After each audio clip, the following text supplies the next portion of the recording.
Gotta make sure everything's right.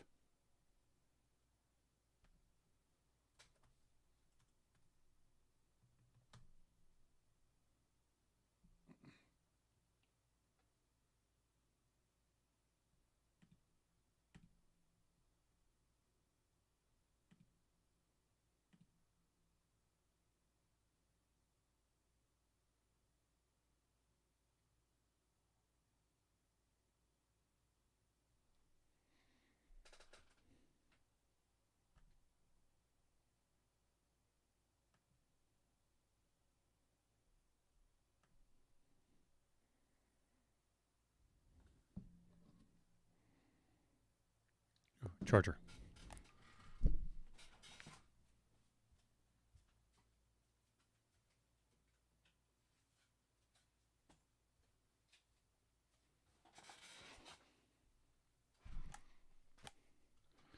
Okay, let's see.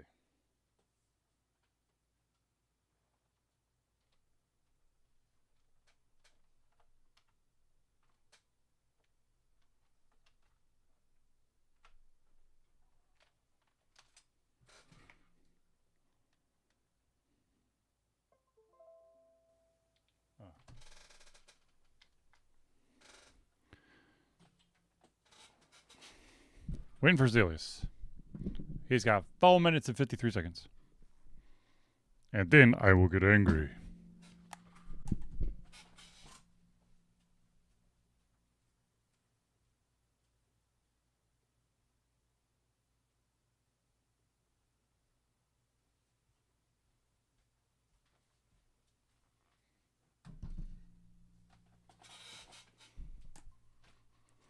There's Zelius.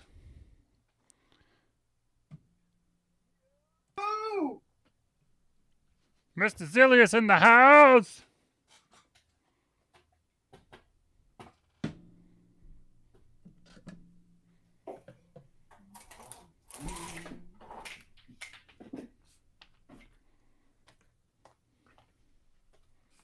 What am I going to drink tonight? You know, I can't decide. Bourbon? All right. I agree. Told you. I know a thing about something. I was saying, I agree with your drink choice. I know. And I was just pointing out that I know stuff.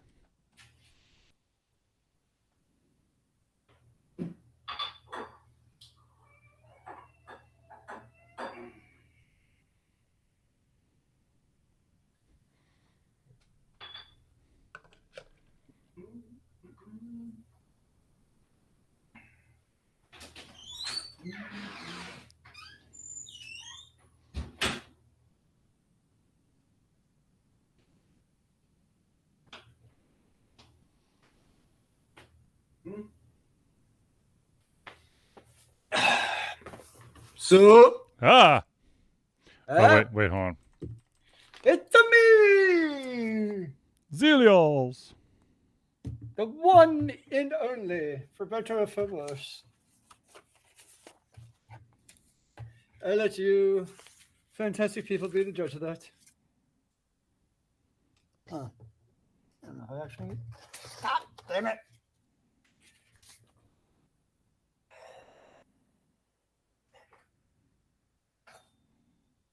Piece of shit.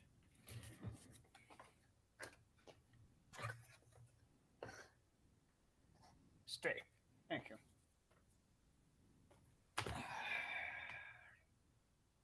And I need to grab you, reject you, and do that. Much better. Okay. All right. Let's see here. Dun, dun, dun, dun, dun. All right. How goes it on this beautiful day?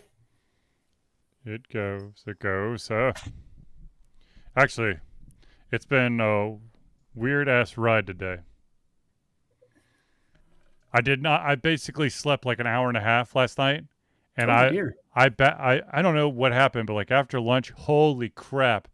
The migraine that hit me, Woo! God darn. Was it the lack of sleep drain? Yeah. And so if I go completely off the rails, it's because I am medicated to try to hide that Excellent. headache. And It'd be the best. also, the saga with my temporary crown continues. Dear God. I got a phone call on Monday going, "Hey, by the way, we need to push out your appointment by a week because the lab's not going to have your permanent back yet." I'm like, son of a bitch. I'm like, well, if that's the case, I'm coming in because I got a loose one. And they took so I went in on Monday, and they basically said, like, oh wow, yeah, that we're just gonna have to rebuild a temporary crown for you because there's just no point on trying a fourth time to cement that temp in. That. Was it Monday? Fuck, I can't remember. This is what lack of sleep does to you. Your brain just goes. My day, it's known on Monday, we have robotics back. Mm-hmm. Thursday's the show. Other than that, it's a free for all. Score. All right, ladies and gentlemen. I mean, I guess there is the weekend where I try not to sign into my laptop. Well, you know, sometimes it works out and you actually get to do what you need to do, and sometimes you don't. Well, it'd be funny because, like, at school, you'd show up and be like, oh, shit, there's no cars here. I guess we don't have work today. Whereas if you're virtual. Yeah. Is there like a virtual parking lot that we can make sure that we know people are here or not? Please clock in at the parking lot when you get. Actually, some businesses probably do that to, like, the ones that, like, require to check, like, every 15 minutes. What are you doing? Well, that's called what do you call it? Admins having a set timeout on your computer. Oh, well, I have that, but I don't think anybody actually tracks it.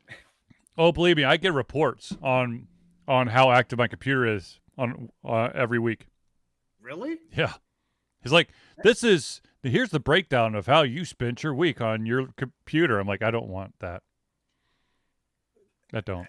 I don't think we have that, thankfully. If we do, I've never seen it or heard anybody complain about it, so I'm not going to worry about it. All right, ladies and gentlemen, it is now it is that time. So we're going to switch over to the show. I have all of my paperwork, I hope. Ooh, were you taking a test after the show? No. I've got like all the topics and stuff that people have submitted, and Jesus Christ, people are submitting stuff late. So, anyways, nice. All right. So let's hit record. We'll temporarily mute Zelius. We'll temporarily mute myself. Zelius, you better be ready, sir. All right, here we go.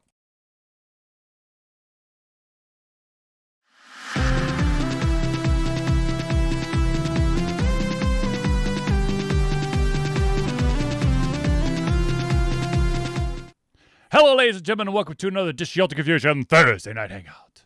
Yo, do you know why it's a great thing that the podcast demarks the fact that it's Thursday night? Because it's an awesome night? Because it means tomorrow is Friday, and then you don't give a crap for 2 days. Okay, Mr. Single Man. That doesn't work. About work. How's that? The 9 to 5. You don't get to worry about the 9 to 5. Unless, of course, you work weekends, then you know, that kind of... Well, this is true. Sorry, Zelius, okay. I'm raining on your parade, dude. My parade. I'm glad I have a hat on to keep the rain out of my eyes. All right, ladies and gentlemen, I, of course, am your host, Charlie, and I'm joined once again by the prolific comer himself, Zelius. It is good to see you virtually. It means we're alive, unless you're a zombie or a deep fake. Ooh. I believe I'm neither. I'm probably closer to zombie than deep fake. Well, wouldn't the deep fakes say they're not a deep fake? Ooh. Okay, now we have a conundrum. Anyways, ladies and gentlemen, this is the Thursday Night Hangout. This is a weekly live show where we try our best to cover the topics that are most important to you with you during the show. If you haven't submitted your topic or question, or perhaps you have an opinion that you'd like to share during the show, have no fear. All you got to do is drop it in the chat, be it on YouTube, Facebook, or Twitter. We will add your input, questions, and comments into the show.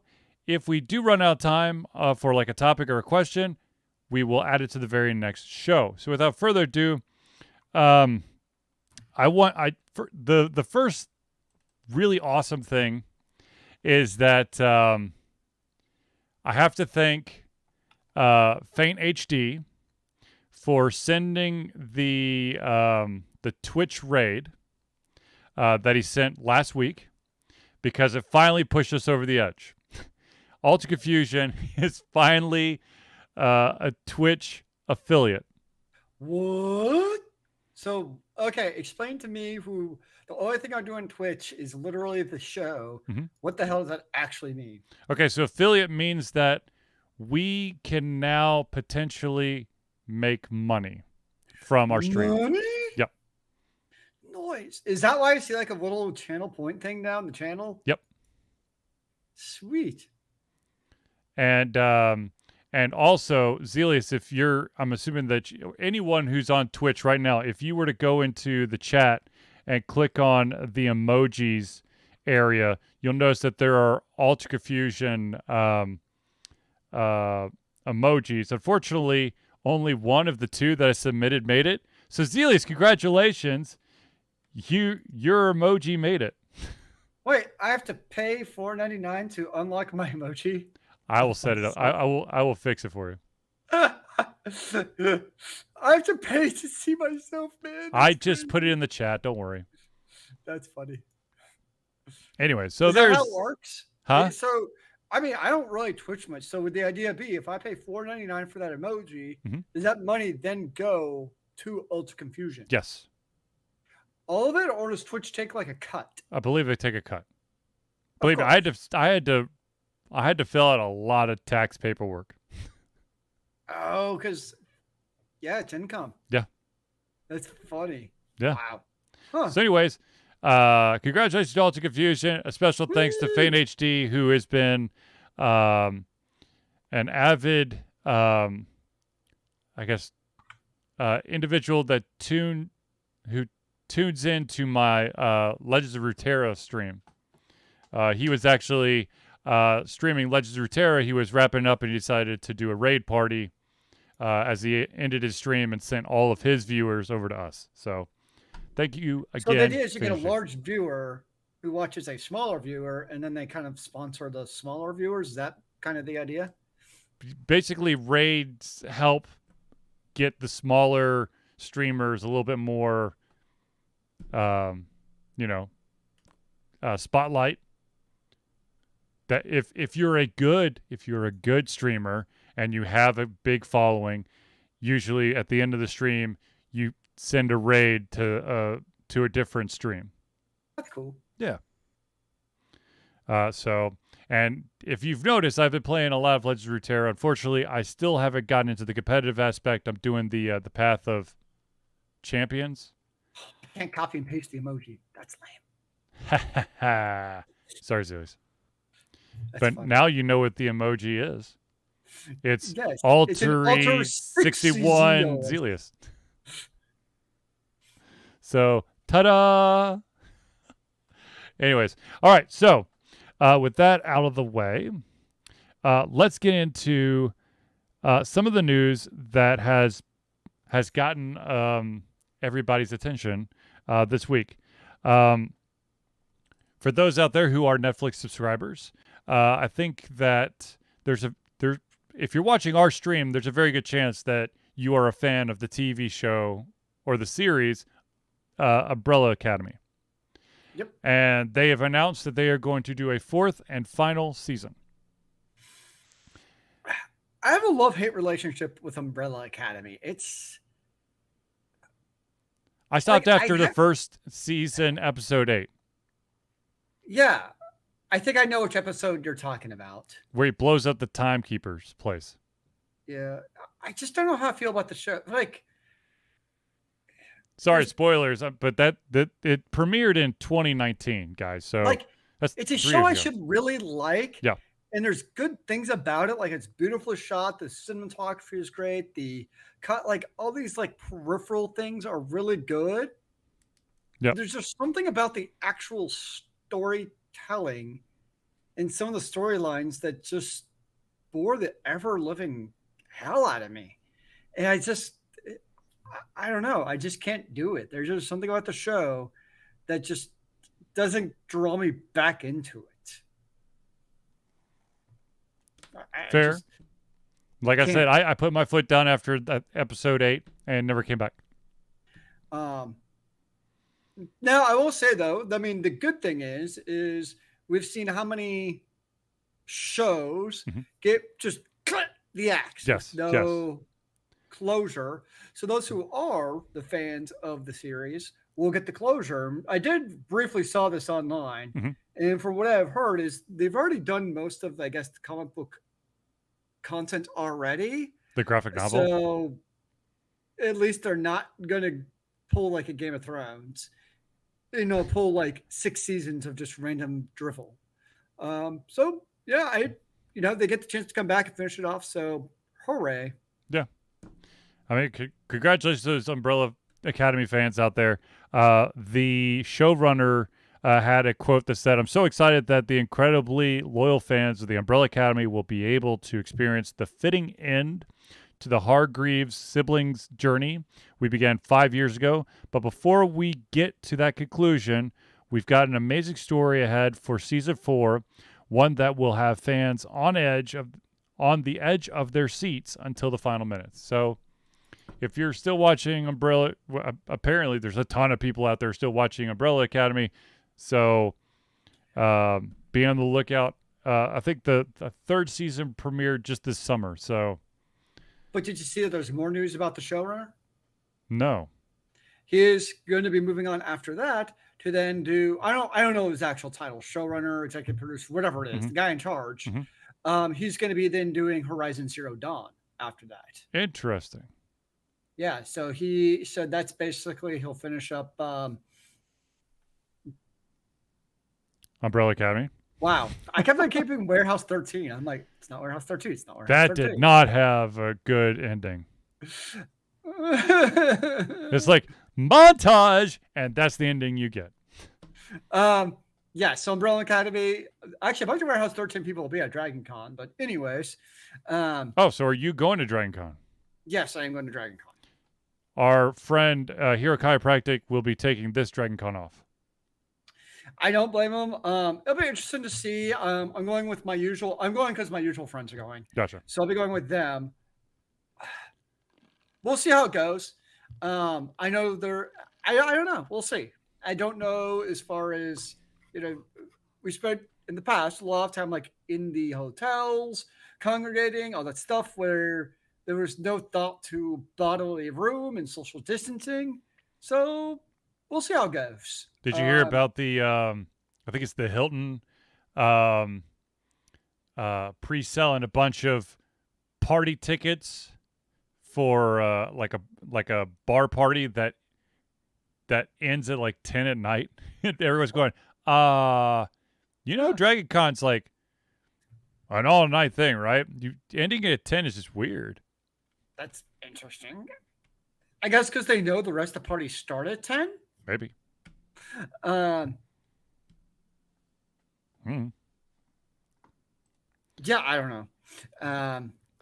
Kind of seems like they're out of touch. Like, well, one thing is that they'd be able to control how many people are in that area. So it's crowd control so that, no fire marshal problems. Yeah, it's probably just so they put an end on it. I mean, yeah, at some point, I guess you got to put an end on it.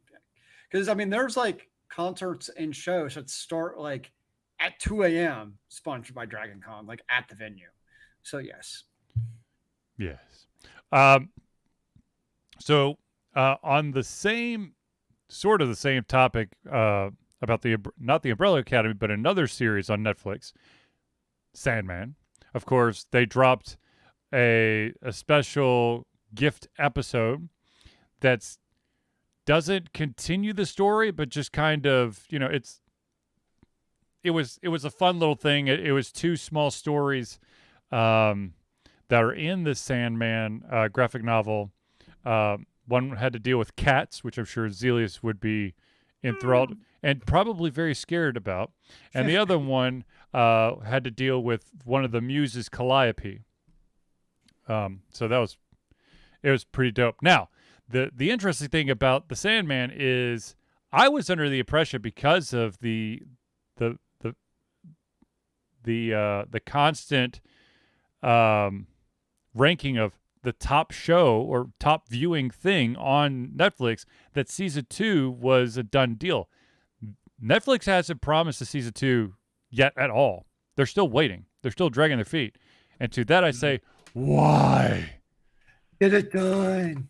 Like, seriously, this thing is, since it was released, it has, with the exception of, think, like a day and a half, it has been the #1 viewed show. And when they drop that bonus episode, of course, lock it in. There's the show.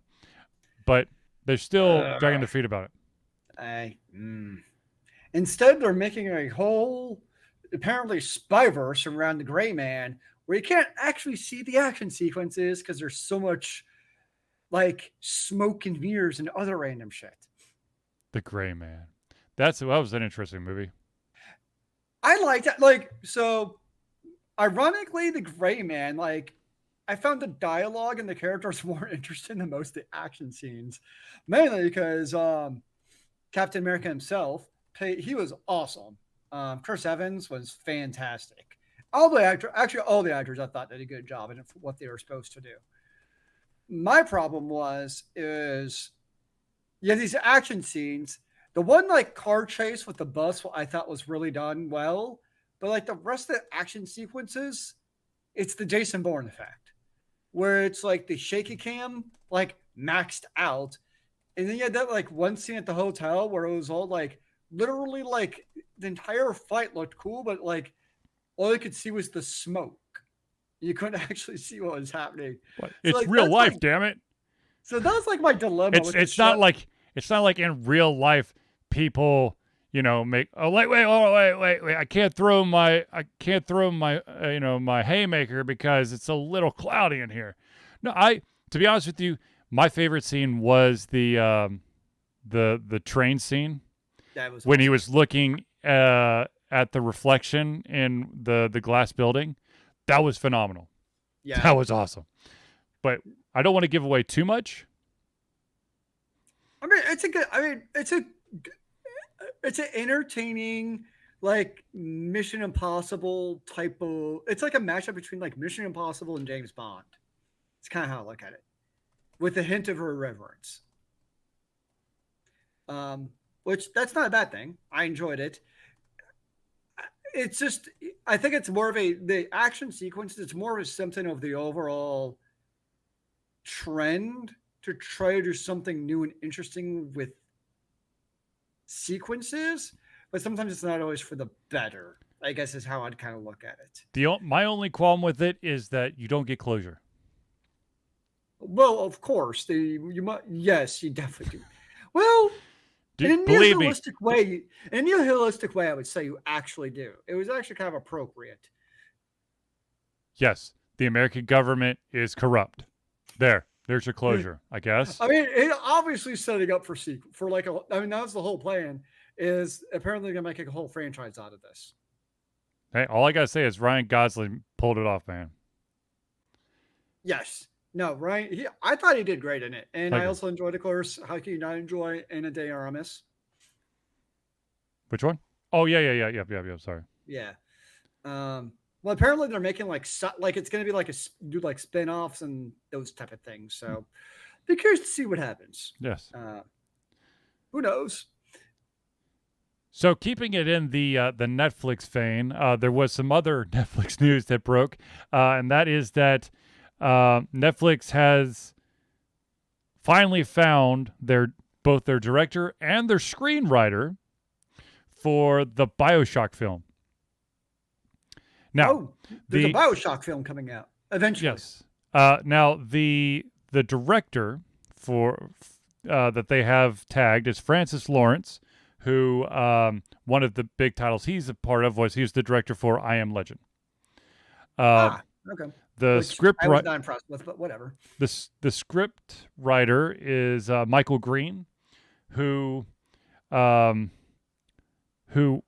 also the script writer for Logan, which was a phenomenal movie. Yes, it was. I agree with that.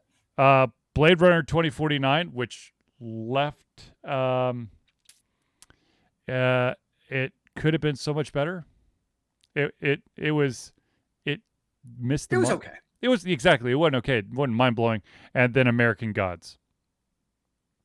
So, random aside, mm-hmm. now that you have like the Netflixification of movies, mm-hmm.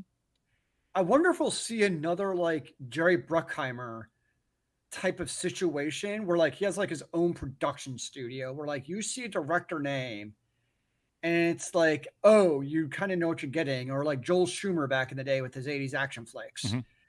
Like, some of those guys kind of like ran, the picture studios back in the day in terms of the content that was coming out. He's a piece of trash, but he obviously had Pulaski, whatever his name is. Polanski. Is it Polanski? Yeah. Obviously, had him. I was thinking of him because Once Upon a Time, or now, was that what it was called? Once Upon a Time, the Tarantino film. Once Upon a Time in, oh, son of a bitch, Hollywood. Yeah, in Hollywood, he was in it. Well, in it. Yeah.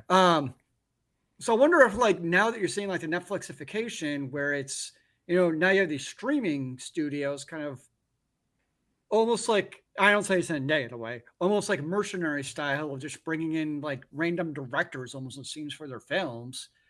Are you going to have that type of, a Jerry Bruckheimer type of studio, or even Steven Spielberg or those guys, where they become such a, power player in the production of movies? To be totally honest with you, it's too expensive. So no. That's a good point. I think that, Spielberg, Bruckheimer, and those guys, unfortunately, the director is going to be hired by the studio. It's not going to be their studio. And also, if directors are smart, they will not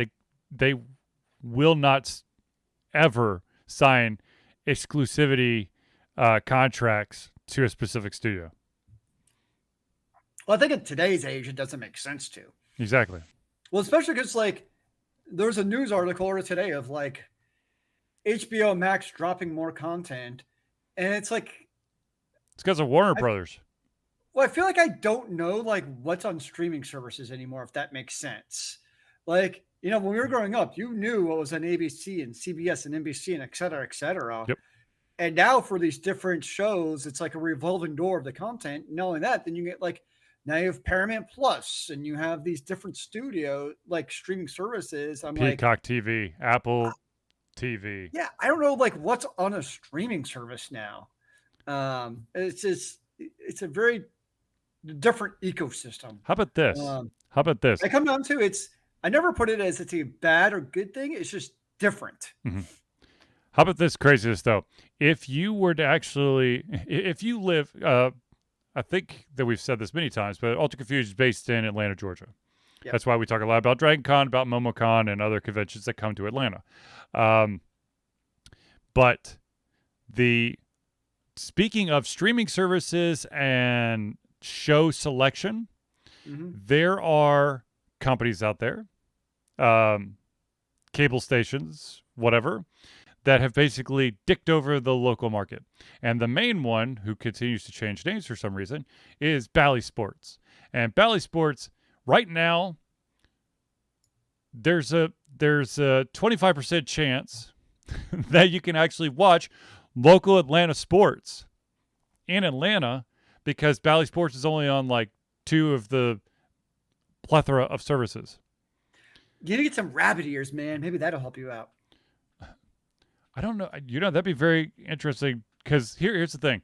Like, gonna be totally honest. I'm not a huge baseball fan. However, I do find it funny that the Atlanta Braves, who won the World Series just last year, there's a very good chance that as a person in Atlanta, even if I wanted to watch it, I couldn't unless it was nationally televised because the local station isn't. Hulu doesn't carry it, nor does YouTube TV, nor does whatever Sling TV, and insert other streaming service. Well, it's funny because you think back to when we were growing up, Yep, it was on every single day around 7:05 when we were growing up.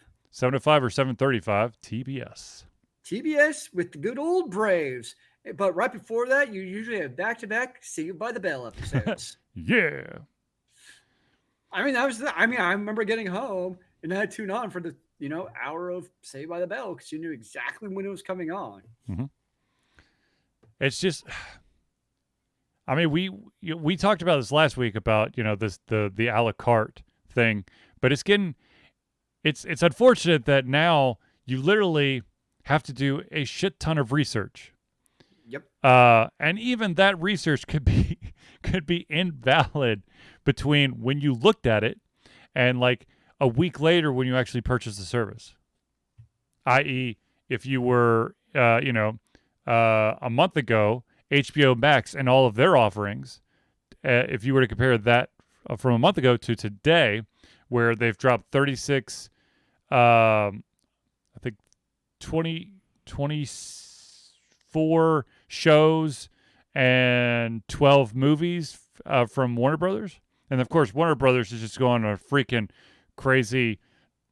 I don't know what the hell's going on. They're canceling show. Of course, they're pulling it off the HBO services, but they're also canning movies that are almost 100% done. So, and yet I think it's like one of the main honchos like, you know what we really need to do? We just need to bring back the Snyderverse. I'm like, dude, stop canceling shit first. Well, and I'm so confused because in my YouTube TV now, I have like a random panel for like free movies from HBO. And I'm like, huh? Like, do I now mysteriously have like, because sometimes you get like free trials to like different like services, but like I can't figure out, mainly because the interfaces are so trash. Yes. As far as like, why do I have these now? Would kind of be useful to know. Yes, that would be nice, wouldn't it? Mm. But yeah. Yeah, I don't even know. And the of course, right now we're also prices are going up on everything, and so you have a lot of on the fence shows on all the different services that are getting the boot.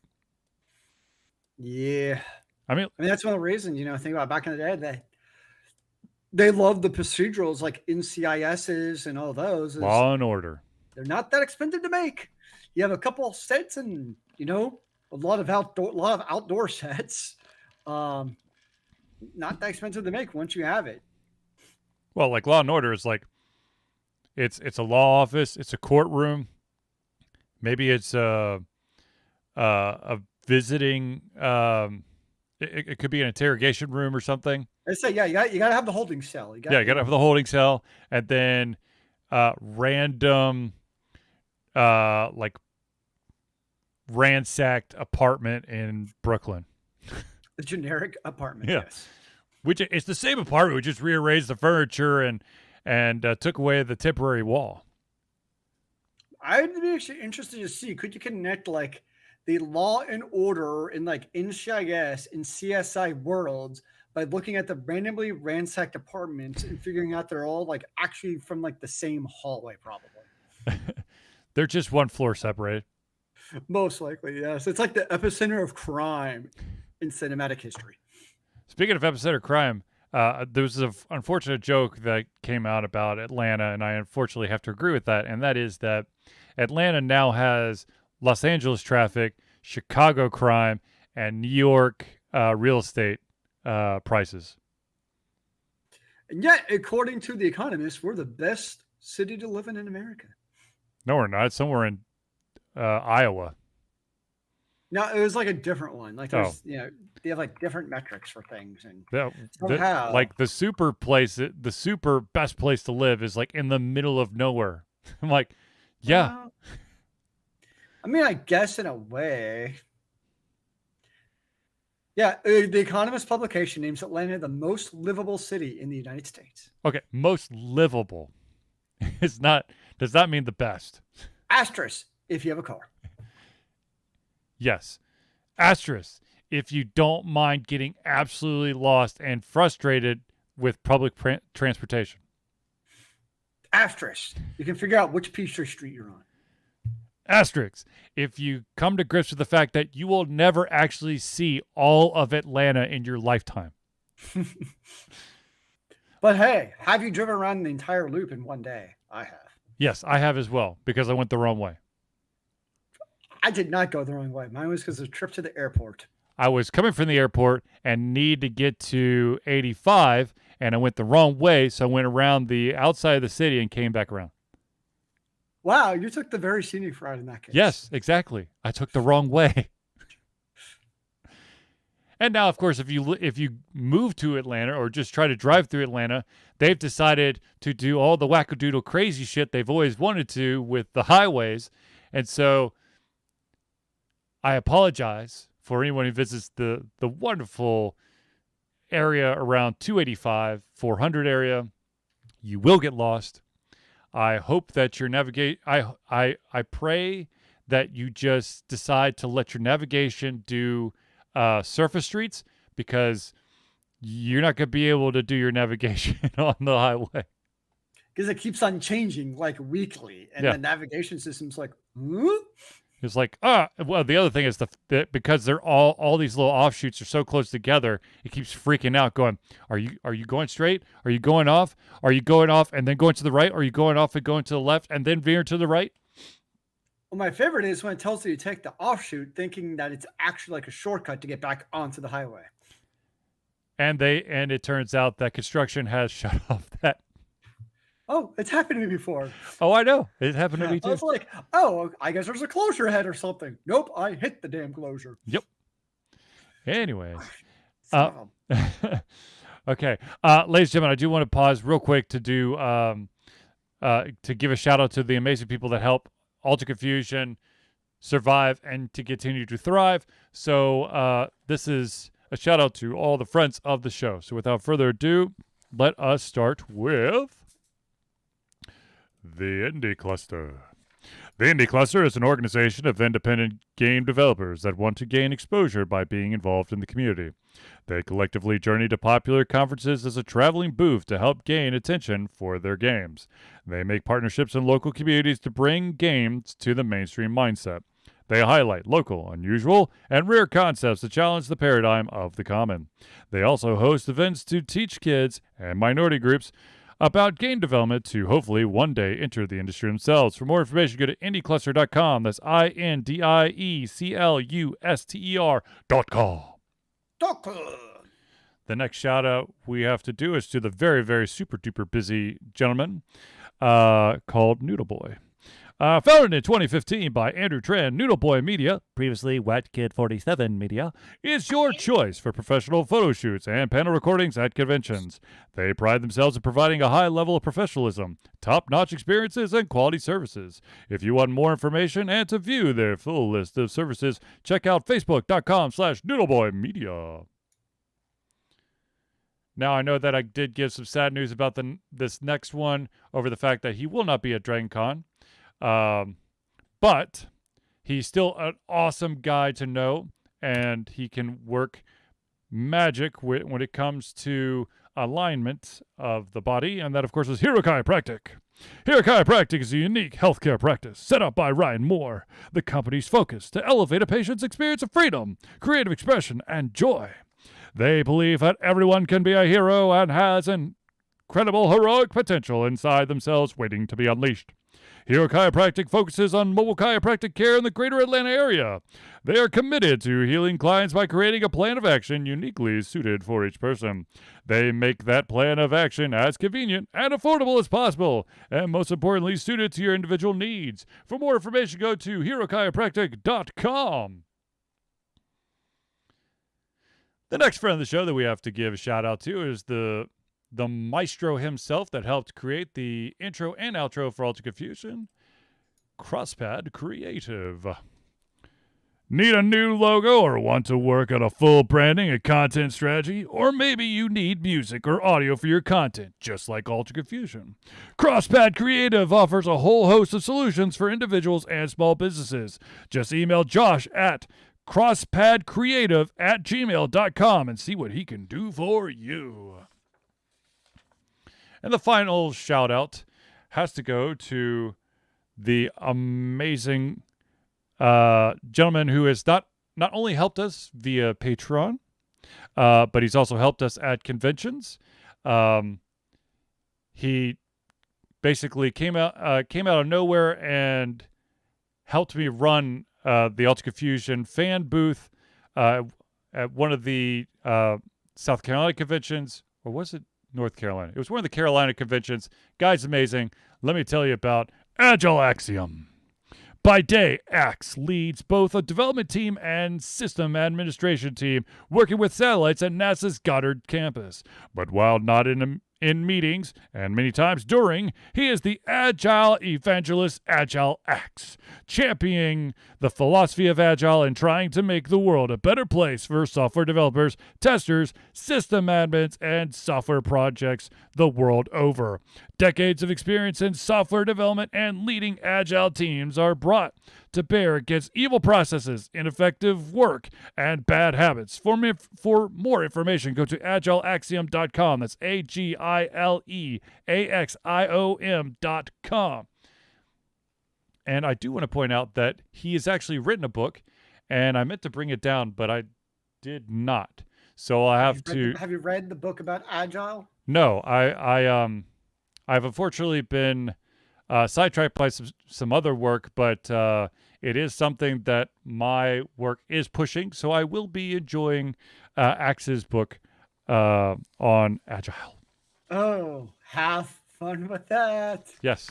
Anyways, ladies and gentlemen, of course, since we did the Friends of the Show, we also want to give a shout out for certain parts of Ultra Confusion. The first one that is most important and closest and dearest to our heart is the fact that for the 11th year straight, Ultra Confusion is proud to say that we are fundraising for Extra Life.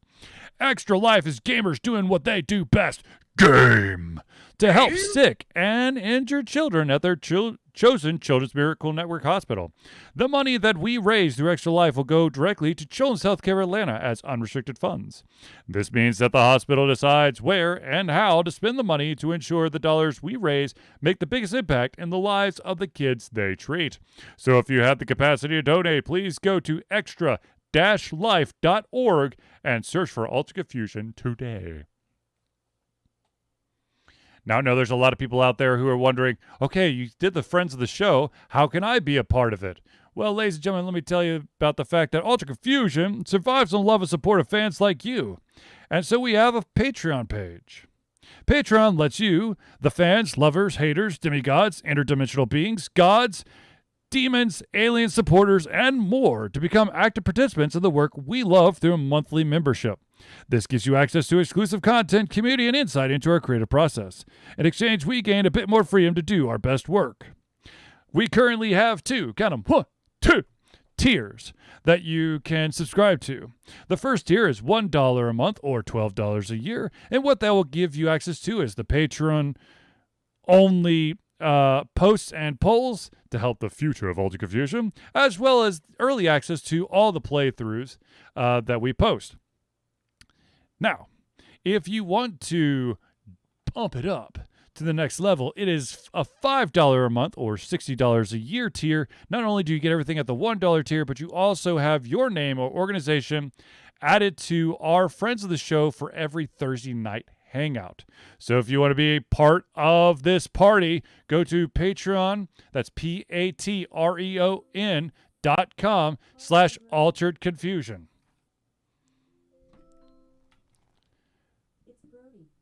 Oh my God. 1 second. Alexa, hang up. Alexa, volume 0. I think it's happened to all of us. I've definitely had, like, in the middle of the workday, I'll be talking to somebody. Also, my Google is like, sorry, I did not get that. If you would like that, please try this different command. I'm like, no. I was not talking to you, Google. Exactly. Nuh-uh. All right, ladies and gentlemen. Ooh, excuse me. Now, let's get back to the news, shall we? Wait, there's more? There's more, damn There's it. more! Hooray! All right, let's talk about the heavy hitting story that did come out that I find absolute bullshit. No, it's not that it's absolute bullshit. Like it's fabricated. It's not fabricated. It's just this is bullshit. There is a game called A Space for the Unbound. It is on the PC. You can get it on Steam, and it's coming out onto consoles. In the near future. Well, actually, no one knows when it's coming out now because it's been delayed indefinitely. A Space for the Unbound is a slice of life adventure game with beautiful pixel art set in the late 90s rural Indonesia that tells a story about overcoming anxiety, depression, and the relationship between a boy and a girl with supernatural powers.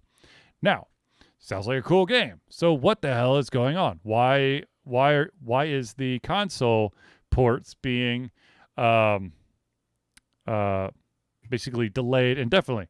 Well, it turns out that the companies that worked on the title, I believe it's Toj Productions and Majikin Studio, have alleged that the publisher P Cube Games exploited the studio for financial gain. Now, I'm going to read you a direct quote from a joint statement from the two companies to give you a better picture of what's happening or what they're claiming is happening. Earlier this year, we discovered that P Cube Games, a UK-based publisher that we signed for the console publishing of A Space for the Unbound in Western regions, has done certain things which have left us feeling manipulated and exploited. And so we have had to terminate our agreement with them, which is why it's being delayed indefinitely. At the height of COVID-19 pandemic in August 2020, P Cube Games used our position and heritage as developers from Indonesia to obtain a diversity fund from a well-known console platform. The Diversity Fund was a grant fund intended to help underrepresented game developers, especially during the pandemic. However, instead of giving those funds to developers as the grant was intended, P Cube Games intentionally withheld information about the grant and used it to leverage for their own commercial gain. So basically, they put in all this. They're like, "Oh yeah, we'll help you put it on this console," and then they reached out to the console owners, going, "Hey, we've got a very small studio from Indonesia. I know it falls under this diversity initiative that you're doing." And it checked all the boxes. And so this console platform paid out. And then, from my understanding, P Cube Games kept all of that money and didn't tell the developers that they had qualified successfully for this fund, and then I guess just paid them the original contract.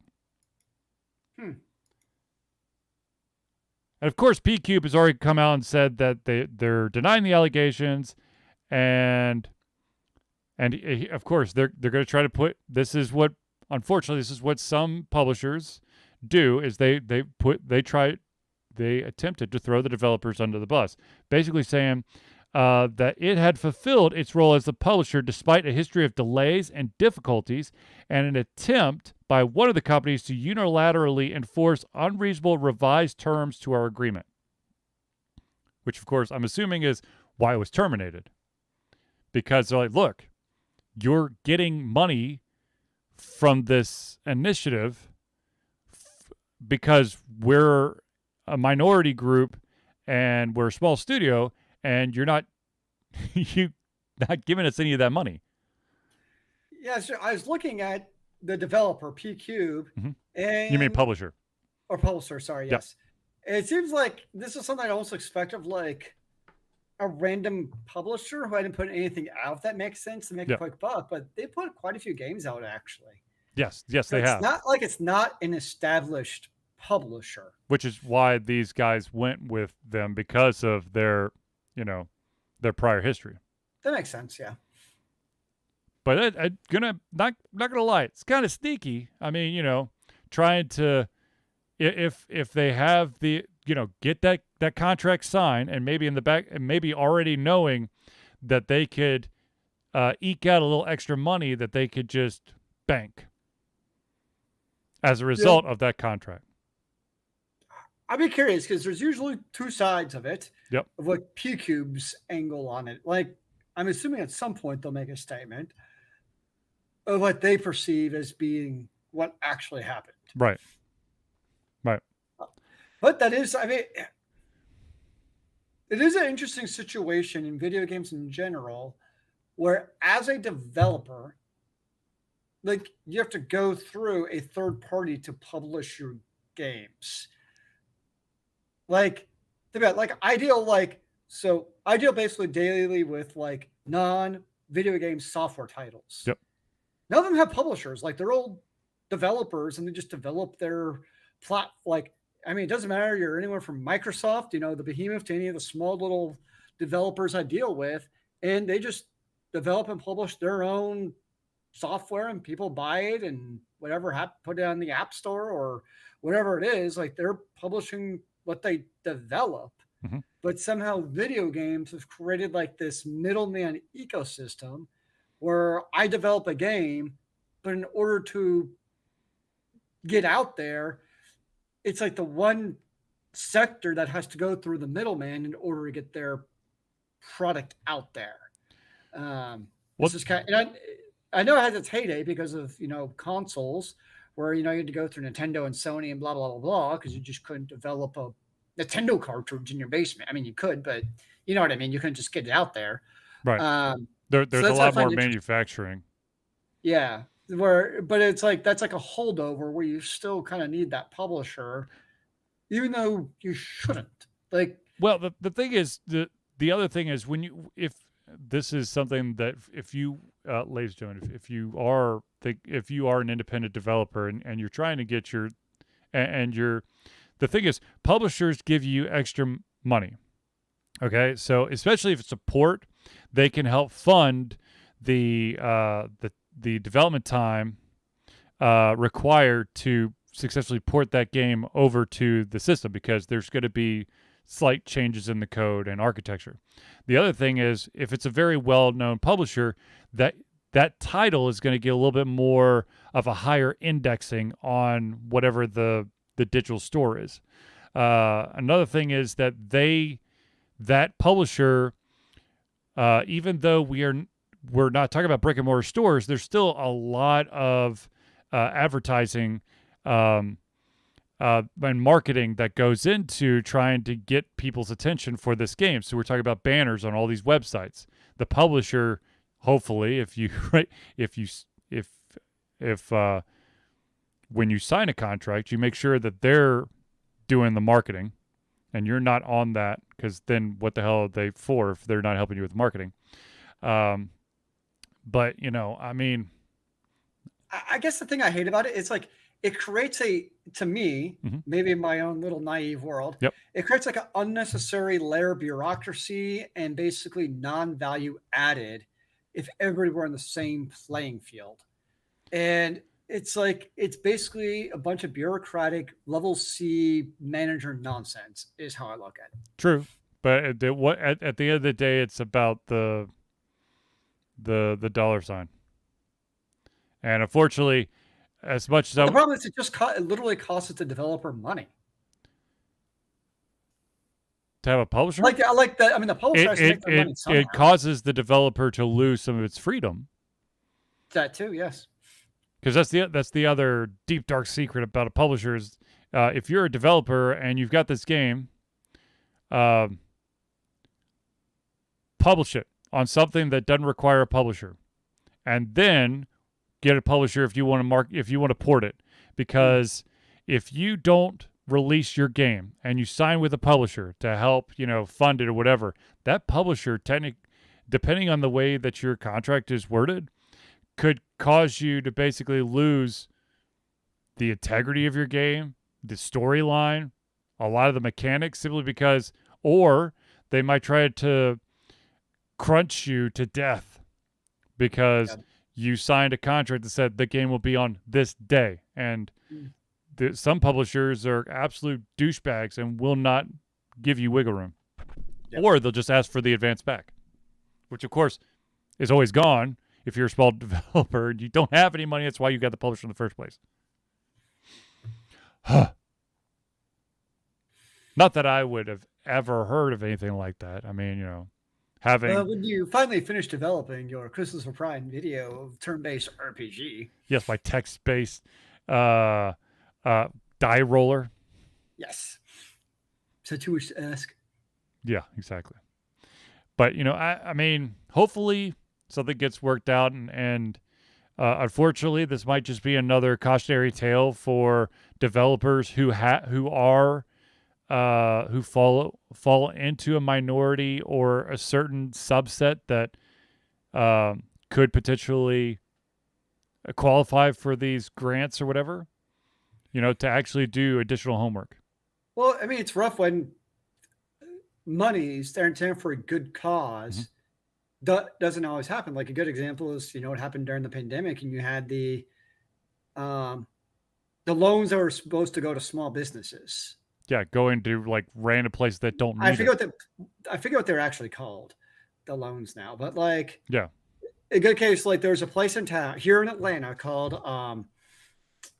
Java Cats, and basically it's a coffee shop and then a cat place where you go and you can play with cats and donate them. That was the very definition of a place that on its own had major financial difficulties due to the pandemic because people could not come in. And they had to close down their two locations here in Atlanta this year. And the main reason is they did not get these pandemic loans. And it sucks because you think of I know of the places, PPP loans. Thank you. I thought that's what it was, but I was like, that doesn't sound right, but it was right. Yep. So the people, and I know of places that I won't name who got a PPP loan who are like, there's absolutely no reason they should have got a massive PPP loan. Yeah. Because they could have easily stayed afloat without it. And yet you have someplace like Java Cats where they could not, literally, they had to close down because they did not get the PPP loan. And that's just one example they post this on Twitter or Instagram, so it's not a secret. Mm-hmm. But there's tons of businesses who are in the same boat, small businesses, the ones we want to be supporting, who close down, and yet you have places who do not need it to actually continue to keep their doors open, get it. And that's where it kind of sucks. I agree. Yeah. So, I mean, we'll see what comes of this, but that sucks. I mean, that's unfortunate. It's unfortunately what I gotta say. Now, let's going from that sucks to that's quite bizarre. Ooh, I love bizarres. Does the bizarre suck? Rockstar Games has made a very interesting move on their official Twitch page. Or Twitch channel, I should say. You know what I'm doing? Okay, I have to interrupt. What's that? For as much as you lambast, was it Chrono Trigger that Chrono has Trigger. A release? The game that's been on every single platform, including your toaster. I think you need to start saying that about Grand Theft Auto. Okay. I'm just saying. So, but the thing is, Grand Theft Auto, there's about to be a 6th Grand Theft Auto. There is a Chrono Trigger, okay? There's been iterations of Grand Theft Auto. There's been one Chrono Trigger. Anyways. So back to the story. All right, so Rockstar Games has made a very interesting move on their Twitter channel. Now, of course, they had previously done this on their YouTube channel, but now they have officially done it on their Twitch channel, and that is that if you try to put the following terms into the chat, the auto moderation will say that these terms conflict with the channel's moderation settings, and the terms are GTA 6 or GTA VI.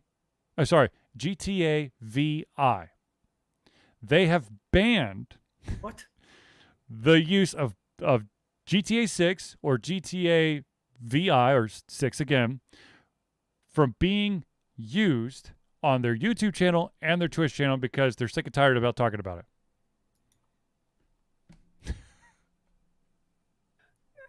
mean, okay, actually, you know what? I can kind of see that. Like, think if you're in a game and the chat is just nonstop, like memes and jokes and idiocies about GTA 6, and that's like literally, it's almost like a bad version of Baron's chat. Or if you don't know what Baron's chat is, basically it's where Chuck Norris jokes started from Final Fantasy, not Final, from World of Warcraft back in the vanilla days. It was sad and pathetic.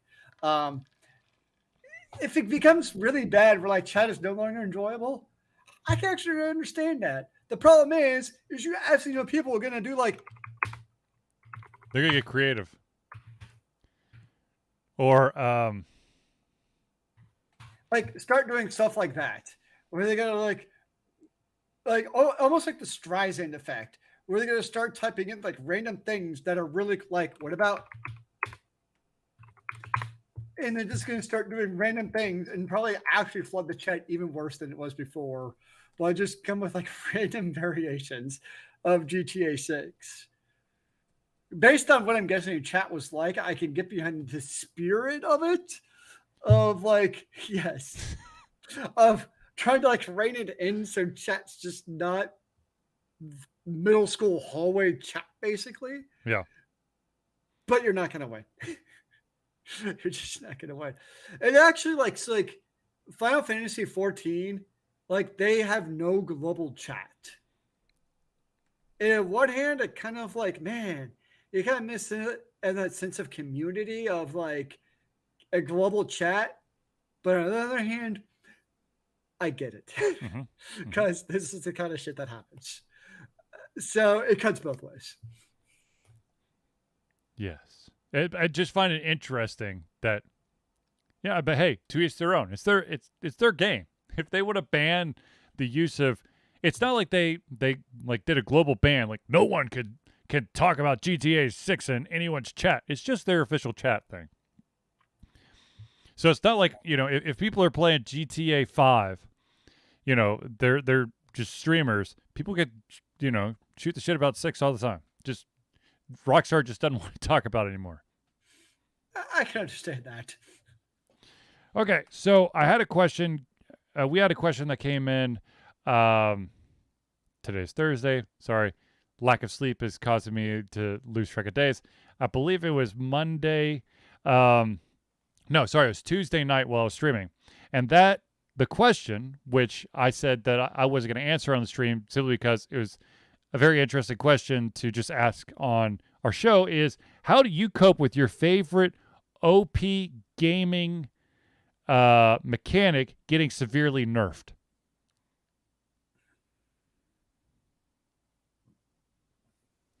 Rage quit. I don't know. Deal with it and move on.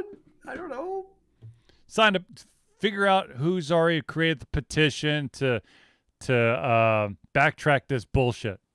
I mean, I guess my situation with that is most games where you're going to have this, the Nerf bat, you're probably playing a DPS character in all likelihood, which I rarely play. I mean, I do play mobile social games, but I don't really play DPS style heroes. I usually play healers or tanks who usually aren't going to get the Nerf bat as far as the DPS portion goes. I mean, I'll be a little bit disappointed. Like, I know in like Overwatch, they kept on actually nerfing Brigitte and Mercy, who I enjoy playing, and I haven't actually played Overwatch in quite some time now.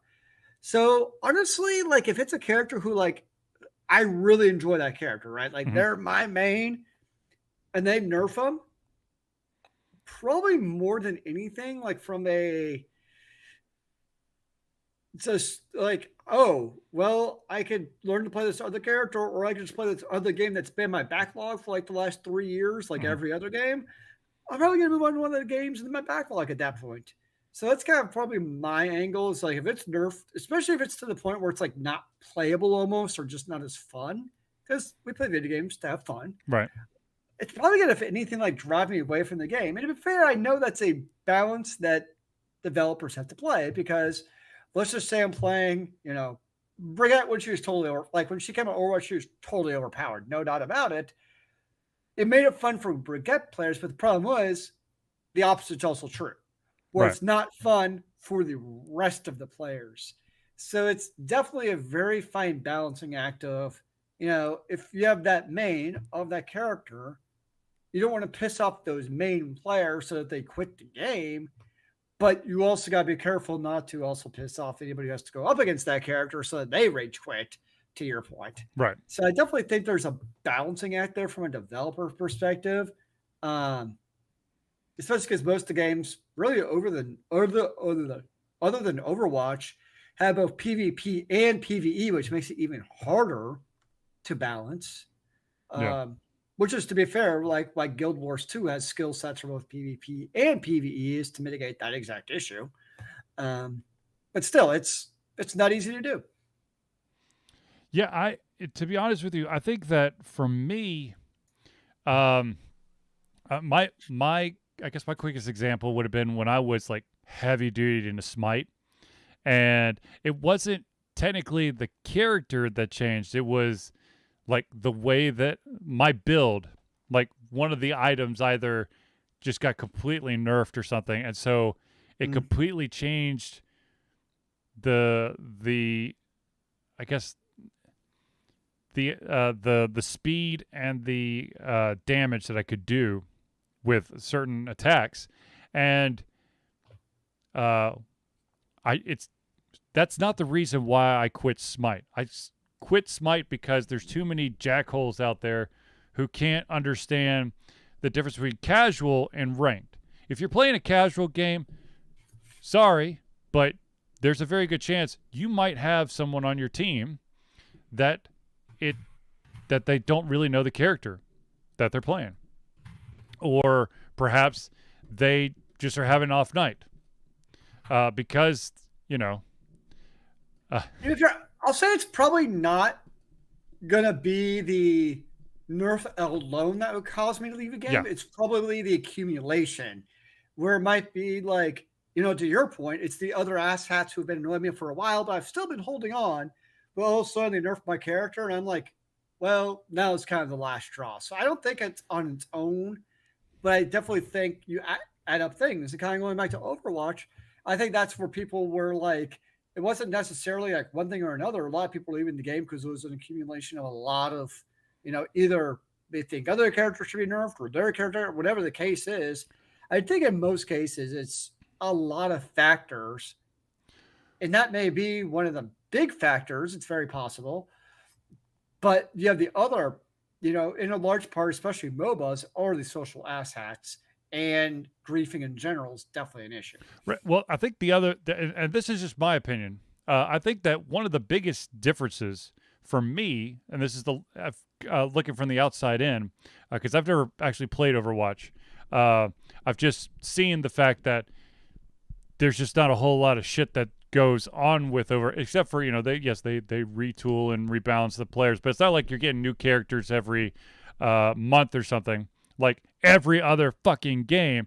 So when like Smite, when my build gets nerfed, there's a chance that there might be a new character that, as a result of not being able to do Keranos as well as I used to, that I might check out and see if I could figure out a build that works for that one. That's true. With Overwatch, it just, once again, from the outside looking in, it just looked like, there really wasn't an addition. There was no like distraction. If shit got nerfed, there wasn't like, oh, well, since that's not working, let me check this out, because the stable or roster of characters basically been the same thing forever.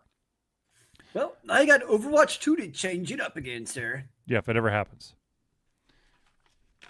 We'll see. You keep saying that. It's going to happen. That in Diablo 4. StarCraft Ghost.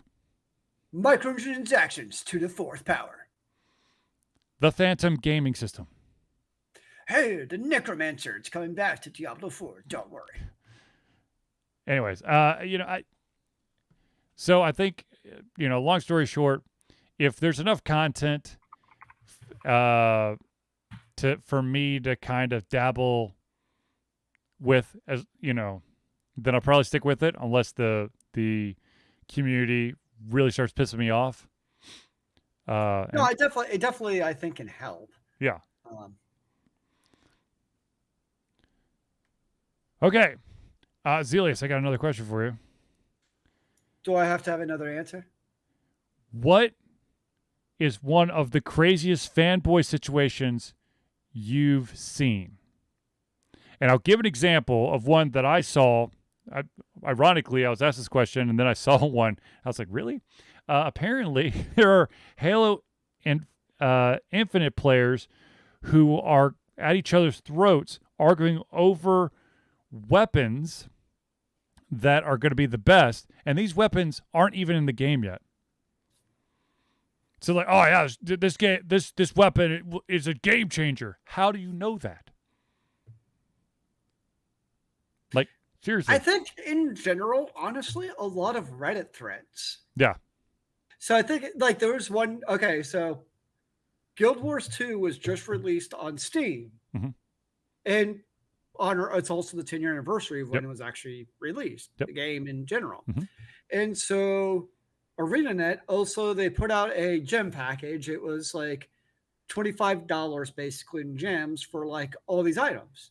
And one of them were the unbreakable mining kit, unbreakable crafting gear gathering. So normally in Guild Wars, like basically you have a pickaxe, a logging axe, and then a herb scythe basically, and you gather your items with those. And each item you get basically takes one of them away. So you kind of have to replenish it's your got stocks. durability. Yeah, it's durability, yes. Yeah. And these are unbreakable, so there's no durability. So you have one set basically for your character, you're done, right? And people on the Reddit, posts were complaining, well, it's not really that good because it doesn't have these other glyphs. And somebody made a point where like, dude, if it had those glyphs, you'd be complaining that it wasn't $20. Or if it was $20, you'd be complaining it wasn't free. It wasn't just giving away in honor of the 10th year anniversary. Basically, people will find a reason to bitch about their favorite game no matter what. And I was like, yeah, that's pretty much right, actually. And I know for myself, like when I was looking in, like when I still play Final Fantasy 14, when I was looking at my guild, that was a very important thing to me was have one where basically no bullshit or drama or negative things or anything are allowed. Because like there's enough of it already, basically in any internet post that you find, people are going to find a reason to complain about it and put it down. And I'm like, when I'm in my game, I just want happy thoughts. Yeah, I want to be immersed in the environment, not I don't want to bathe in radio toxic waste. Yeah, so I think like especially you start getting the forums, you'll find I feel like any video game, if you read the forums enough, you'd find a reason to think it's the worst game ever. Yeah. Because there's always going to be haters. There's always, or like my favorite one of the reviews of like, I played 4,000 hours in this game. It sucks. Like, then why'd you play 4,000 hours? Like, couldn't you really figure out that it sucked in the first like 4 hours? You think? No, I think I think that's for me that's where it gets kind of crazy. I think, and I say this slightly in jest. I think one of the crazier fanboy situations that happens all the time is when you have the who would win fight. And some people like they get up all in their feelings about, well, my favorite character could never lose to this character from this series because of and I'm just like, I understand. Look, there are certain games out there that I love. There's certain characters out there that I love, be it in video games, be it in comics, movies, whatever. But I also understand that not everyone's going to see things my way. And I have, in my many years, I have finally learned that's just not worth. If someone sees something differently about, my favorite character versus theirs, then sure, they see shit differently than I do. I'm just gonna let it go. I may prove them wrong in the long run, but I'm not gonna like try to go at their throats. I only differ on the single worst movie ever made. Batman versus Superman. That was the worst movie ever made. For me, it's only the worst movie ever made because the sheer premise of it that Batman would have any chance in hell against Superman. Kryptonite bullets? I've seen the movie and it's still complete and total bullshit. Or here's another But fun. just the sheer premise of it, with anything you ever know about Superman, is you could kill any human with like a thought, basically, and they'd be dead. Like Just a glance or a breath. Like it literally pisses me off still thinking about that movie today. I just hate it. Like, everything about it. I'm just like, no. I know. How it's about like everybody has their things. That's mine. Touche. How about this, Jim, that I'm sure is on like a million Reddit threads and forums everywhere? Tolkien versus Dungeons and Dragons. What truly created the RPG genre? Well, the answer is easy for me. Well, it depends on what is your definition of creative? Exactly. And that's where shit goes crazy. Well, you know, at Tolkien, they create all these different races, and Dungeons and Dragons stole it. So therefore, Tolkien created RPGs. I would say on its base level, I would definitely say Lord of the Rings. Because without Lord of the Rings, you wouldn't have anything else, basically, in the fantasy series. That's kind of where I come from. But to each their own. Then, of course, the last type of crazy fanboy, or just crazy, someone's got way too much time on their hands, is those psychoanalyses and analyses of actions that you took in the game and what that means about you as a person. Well, according to every BioWare game ever made, I'm Hitler. It's like one of the I think this is just starting maybe to make the rounds again, but is really? What your romantic choices in Mass Effect say about you as a person? You know what it says? It says it's a video game. It's not real. Yes, it's a fantasy world where maybe this is the 17th playthrough you've done, and you choose your answers differently every single time to see what would happen. Yes. Or this one, I mean, I don't remember when Call of Duty, the first Call of Duty Modern Warfare came out, but there was a huge controversial.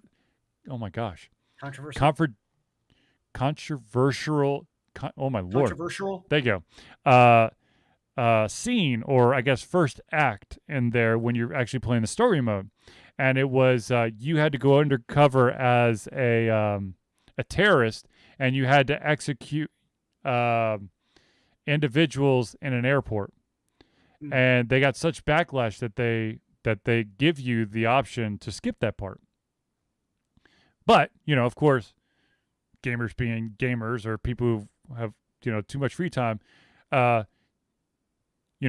what it says about you as a person if you decide not to skip that part and actually executed the innocent civilians. It's fantasy. Yeah. I mean, it's to each their own.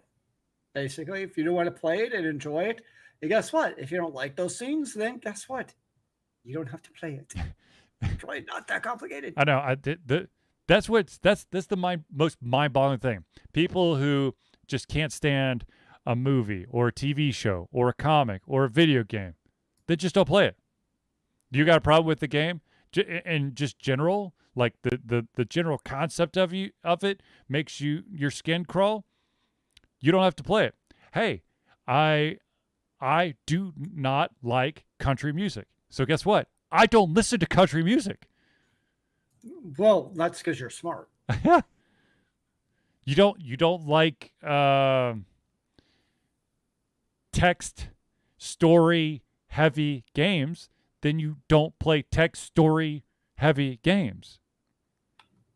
Well, because some of us just can't read.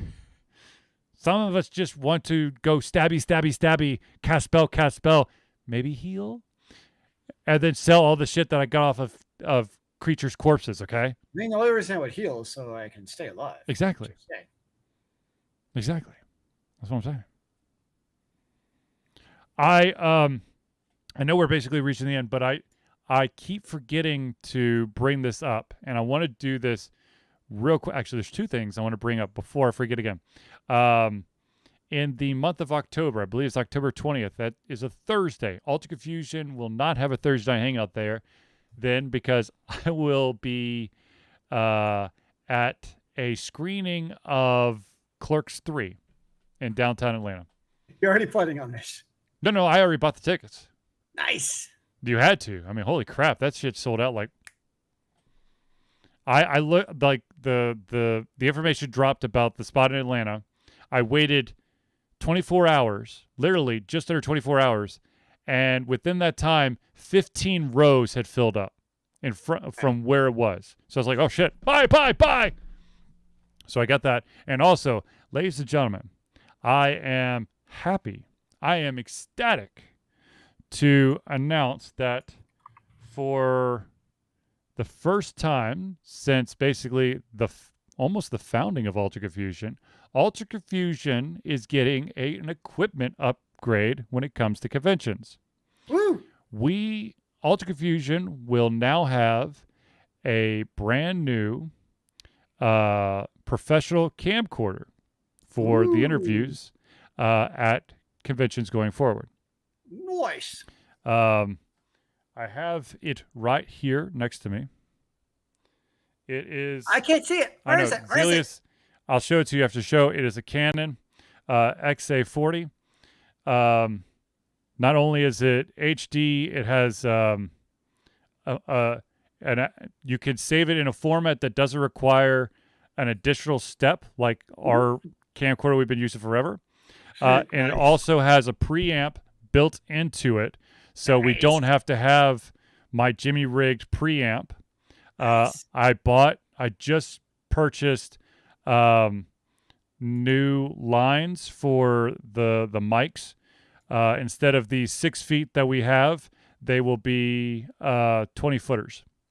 So that we're not pulling the entire stand around when people get a little bit animated with the mics.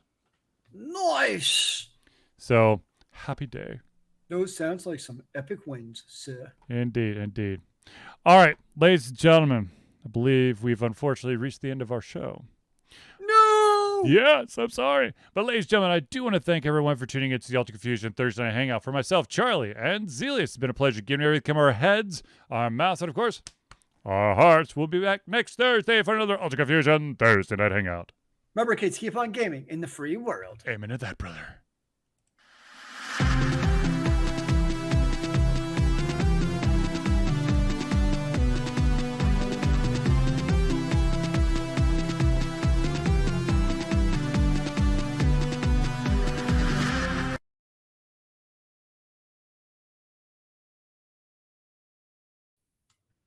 And we're out.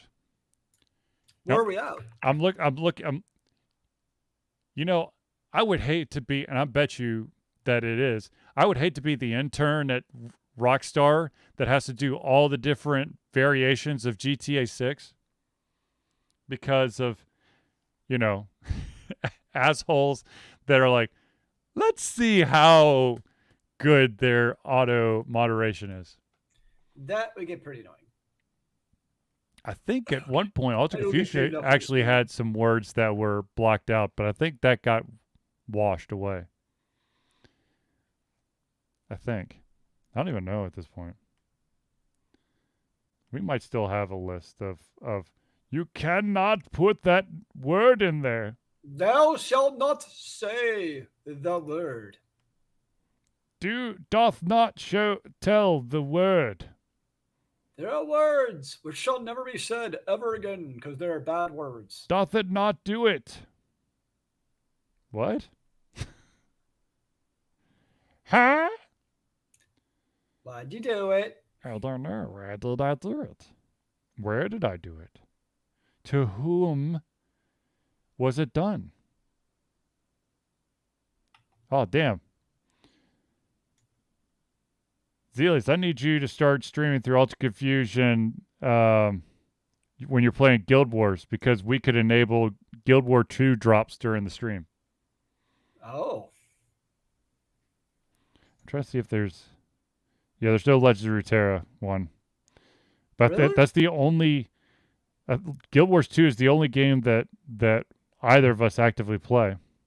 Because I don't play New World. I I did one time. I don't play Smite anymore. I don't know what Albion Online is. Yeah, that's like an MMO. I don't play Lost Ark anymore. Yeah. World of Tanks, no thank you. So, whatever. But yeah. All right, folks, I'm going to stop the stream for now, but I will be back on Sunday, potentially on Sunday. My youngest son's got a birthday party, so I don't know if I'll be streaming that night or not on Sunday, but Sundays and Tuesdays are usually my stream nights. So, just a quick aside, this is kind of funny. So, I was looking quick at Guild Wars. Mm-hmm. Average streamers, I'll say, is around 1,000 players or 1,000 viewers for Guild Wars too. Yep. Since the release on Steam yesterday, Mm-hmm. it went up to topped out at, I can't even hit like the top of this bar graph because it's just weird. Like 16,000 something. There you go. Yeah. So, peak viewers. That was a while ago. So yeah, it's just kind of funny how like that happens. Yeah, buddy. But yes. So also, but now that we actually have a subscribe to channel, because we're an affiliate, subscribe, so that you don't miss out on any of the Ultra Confusion stuff. Because I do sporadically play Legends of Runeterra and possibly other games. Though I think that I'm kind of settling back into just playing Legends of Runeterra and then playing the other games when I'm not streaming. Nice. I've been playing a lot of a game called AI, the Somnium Files, which is messed up, but it's definitely, I think, a little too slow for my taste when it comes to streaming. Legends of Runeterra, it's card deck building game, and shit happens fast sometimes. So that's fun. And maybe one day, I will rejoin the ranks of competitive PvP and actually start leveling up all that stuff. But right now, I'm just so focused on doing the Path of Champions. I think it's called Path of Champions. That's the PvE part. It's the PvE part. Nice. Where you through your actions you unlock additional characters that you can. They have like pre-made like starter decks, and then as you go through each battle or each scenario, because you'll do like a battle and then it usually branches two places. Either it's like you can heal, or perhaps it's a shop, or maybe it's a treasure chest for a spell that you can add to your deck. So you're building your deck through this basically campaign. And I think it usually takes anywhere from, I think the fastest I've gone through one of those scenarios was like 9 minutes, and I'm averaging about like 30 something. Yeah, I like the fact that it's the same cards, but there could be slight differences. So yeah, that's my deal. But anyways, ladies and gentlemen, thank you for tuning in, and I will see you in the very near future. Zelius, stick around for just a second. We got chit chat.